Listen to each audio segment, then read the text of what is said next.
হ্যাঁ বন্ধুরা, তোমরা সবাই কেমন আছো? আশা করি ভালো আছো। দেখো, আমি আজকে বাড়িতেই ফিল্টার বানাবো। তো আগে আমরা ড্রামের জল খেতাম, অনেকেই বলে ড্রামের জল খাওয়া অনেকই ভালো নয়। তো দেখো কত কিছু ফুটিয়ে এনেছি, পাথর, ইটের টুকরো, কয়লা, বালি, এগুলো সব কিছু ভালো করে ধুয়ে নেব যাতে নোংরা না থাকে। তো ভালো করে ধুয়ে আমি এদিকে কলসিটা ফুটো করছি। তো ফুটো হচ্ছে না, যদিও কষ্ট হচ্ছে। তো ফুটো করে ফেলেছি অনেকটাই, আর একটুখানি বাকি।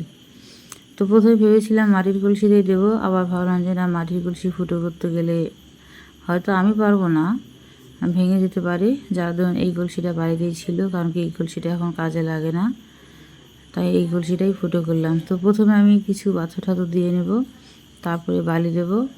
বালি দেওয়ার পরে আবার কিছু এই পাথর ঠাথর দিয়ে আবার বালি দেবো, তারপরে কিছু পাথর দিয়ে আমি নিচে ফুটোর ওখানে কিছু নারকেলের ছোবা সুন্দর করে গুজে দিয়েছি।